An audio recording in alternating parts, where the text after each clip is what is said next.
Olá, amigo internauta, seja bem-vindo ao programa Consciência Próspera, um programa de entrevista onde você tem a oportunidade de interagir, de conhecer diversas terapias, diversos comunicadores, diversas pessoas falando sobre a consciência.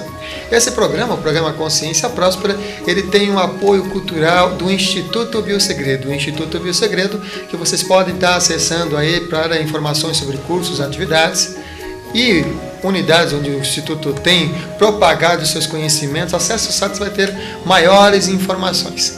Também nós contamos com o apoio da Academia do Dinheiro, do professor Mauro Khalil. Professor Mauro Khalil, que desenvolve um curso chamado Método FAST de Enriquecimento. Se você quer algum material, algum curso relacionado a patrimônio, entre em contato com a Academia do Dinheiro, que você vai ser realmente beneficiado pelos conhecimentos que o Mauro tem para te passar. Na parte técnica está o Alexandre Ferreira do Ale Productions, fazendo aqui a mágica acontecer, realmente fazendo com que, operando os botões, e o programa Consciência Próspera há anos, né? Já completamos 3 anos aí de edições constantes, semanais, fazendo com que as pessoas se inspire ou proporcionando uma inspiração a quem assiste o programa Consciência Próspera. Esta edição é dedicada à medicina tradicional chinesa. E medicina tradicional chinesa, nós trouxemos aqui a Andréa Maciel Arantes, que é formada, especialista em medicina tradicional chinesa, também tem formação em terapias e técnicas de cuidados integrativos, também é radialista, não é isso, André? Isso. Muito bem. Seja bem-vinda. Muito obrigada. Aqui é o programa Consciência Próspera. Obrigada pelo convite, Samuel. Estou feliz de estar aqui hoje. Muito bem. Nós também estamos ao receber. Vamos começar um pouquinho sobre esse assunto relacionado com a saúde. Um dos símbolos, talvez o símbolo mais conhecido que existe, ou mais conhecido e propagado até nos meios de comunicação, a internet, é o símbolo do Yin Yang, né? Aquele símbolo famosíssimo, talvez uma das maiores logomarcas que existe na humanidade. Como que a gente pode correlacionar aquele símbolo do Yin Yang com a saúde? É possível? Como? Sim, perfeitamente, Samuel. Esse símbolo, o que ele quer dizer? Ele traduz todo o pensamento da medicina tradicional chinesa, que é fundamentada no taoísmo, né? O símbolo que a gente vê do Yin Yang, que tem esses dois lados, representa o Tao, que é o todo, né? A parte clara é a parte Yang, que é a parte energética, e a parte escura é o Yin, que é aquilo que é material, né? Uhum. E o pensamento da medicina tradicional chinesa é amplamente calcado nisso, entre matéria e energia, entre estrutura e função, né? E dentro do nosso corpo a gente encontra isso também, né? Os músculos, a nossa estrutura, ela é feita de Yin, de substâncias firmes, vamos dizer assim, e de uma energia que promove todas essas funções, que é o Yang. Poderíamos então, de alguma maneira, correlacionar o Yin e Yang com o aspecto do masculino e do feminino? Sim, embora todos nós tenhamos um pouquinho de masculino e feminino dentro de cada um, independente se a pessoa é um homem ou é uma mulher, né? Mas é exatamente isso. O Yang simboliza o homem e o Yin a mulher, porque a mulher concebe e o homem promove a atitude, né? Então, o homem é mais de uma característica mais Yang e a mulher é mais Yin. Nos tratamentos da medicina tradicional chinesa, como é que é feito, como é que é efetuado? Porque, por exemplo, na medicina tradicional ocidental, vamos chamar assim, aquela que veio de Hipócrates, tem uma anamnese, um diagnóstico. Como é que é o diagnóstico na medicina tradicional chinesa? O diagnóstico da medicina tradicional chinesa é bem diferente daquele do médico que a gente costuma ir no hospital, né, em muitos consultórios e tudo mais. A medicina tradicional chinesa é baseada em sinais e sintomas. E esses sinais, eles são decodificados, eles são entendidos a partir de vários... A gente tem várias metodologias, né? E os principais são o quê? A gente olha para o cliente e vai observa a face, os olhos, o modo como essa pessoa se comunica, né, com as pessoas, como é que está a consciência, ou se ela não está com uma consciência clara. A gente observa o formato, né, se as unhas estão nutridas, a gente vai observar o pulso, vai observar a língua também. Isso é um pouco diferente, né, de tocar dessa maneira. Então, tudo é observado, é analisado e é levado em conta. Engraçado você falar do pulso, né? Porque eu conheci na verdade ele não era um chinês, mas era um tibetano, e ele fazia o diagnóstico sentindo o cheiro do pulso. Você já ouviu falar desse aspecto? Tem presente também na medicina tradicional chinesa, não? Tem, assim, de algum modo tem sim, mas hoje em dia a gente não utiliza. Isso com certeza é mais utilizado na medicina tibetana, né? A gente vai tocar o pulso e vai sentir a movimentação desse pulso, vamos dizer assim. A pulsação, é isso? A gente observa a pulsação, né, esse batimento e a fluidez, né, a gente observa o Qi, como é que ele está, se ele está agitado, se ele está mais baixo, se ele está superficial, se ele está profundo, tudo isso é avaliado e sentido, propriamente dito. Entendi. Então é a medicina do toque. Bastante. Do toque. Bastante. Toque da observação também. Se nós fôssemos voltar para um período ou para um lado mais histórico desse estudo dessa medicina tradicional chinesa, até onde ela chegaria? Onde é que é os primórdios, então, do desenvolvimento dessa modalidade de medicina que hoje, atualmente, inclusive, na China, é presente nos hospitais, né? Sim, é presente nos hospitais há 4.000 anos, essa história, vamos dizer assim, né? O que acontece é que há 4.000 anos, se a gente for pensar, lógico, o homem era absolutamente ligado à natureza, nós não tínhamos redes de hospitais e consultórios e centros terapêuticos, né? Então, o que acontece? Dentro dos palácios, já tinha os profissionais que entendiam um pouco mais de saúde e eles iam nas casas das pessoas e as pessoas pagavam constantemente, regularmente esse trabalho, né? E depois, quando elas ficavam doentes, aí esse trabalho não era pago, ele atuava da mesma maneira.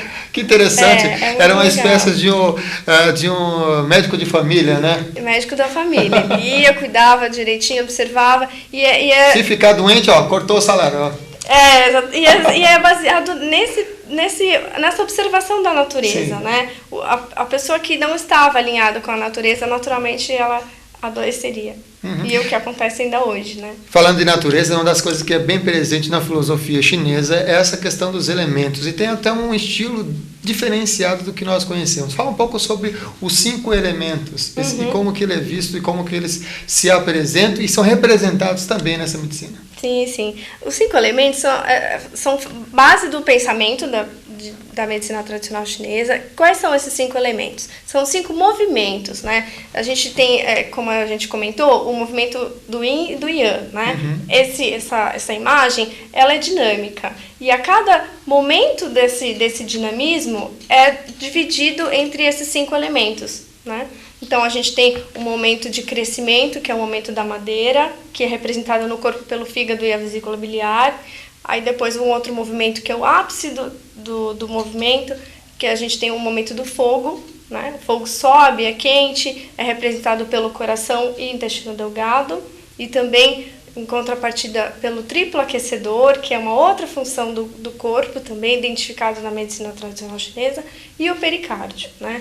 Em outro momento, a gente também tem a terra, né, que é o elemento que nos dá força de nutrição, que também dá força para todos os órgãos. Tem o elemento metal, que é o pulmão e o intestino grosso, são as vias de entrada e saída do corpo. E tem o movimento da água, que é o de fluidez, que são os rins e a bexiga. É uma coisa interessante, né? Porque aí a gente vai observar que esses elementos, eles são semelhantes à sua identificação com o elemento, por exemplo, os 4 elementos típicos, que é terra, água, fogo e ar, porque você falou sobre madeira, fogo, terra, aí metal, e depois você falou água, né? Sim, exatamente. E como é que pode correlacionar? Ou é diferente realmente, ou se pode correlacionar com os 4 elementos tradicionais? A madeira ou o metal?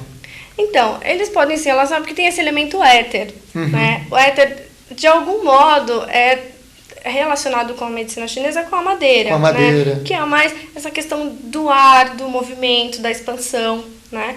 Mas os 4 elementos trazem um pouco mais da medicina ayurvédica. Sim. Então, é semelhante porque vem realmente do Oriente, mas não é a mesma coisa.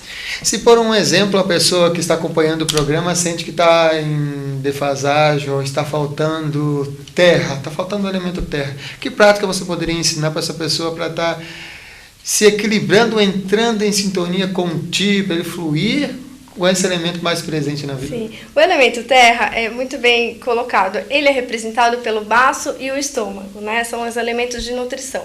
Então, se a gente está com algum excesso de elemento terra, a gente vai apresentar obesidade, por exemplo. E uma deficiência pode ser uma anemia, né? Então, sempre observar como está a alimentação. A alimentação é um ponto-chave, né? Observar se está comendo de forma desregrada, quais são os alimentos que realmente estamos comendo e de fato estão nutrindo o nosso corpo. Isso é o mais importante do elemento terra. Sabe que a gente está falando já de elementos e de alimentos? Quais seriam então os alimentos mais recomendáveis para trazer um equilíbrio, para manter um equilíbrio desse elemento terra no organismo físico? Sim, o elemento terra é ligado ao sabor doce. Não necessariamente o doce artificialmente, são naturalmente doces. Exemplo? Né? Como o mel, por exemplo, elementos que vêm da terra, cenoura, abóbora, a batata doce. Esses alimentos, eles nutrem o movimento do baço, eles ajudam também na formação do sangue, então eles são muito, muito importantes, eles não podem faltar na alimentação. E eles ajudam também nessa nutrição. Né? Você também tem uma formação em acupuntura, é isso? Isso. Como é que anda atualmente no Brasil a propagação da acupuntura?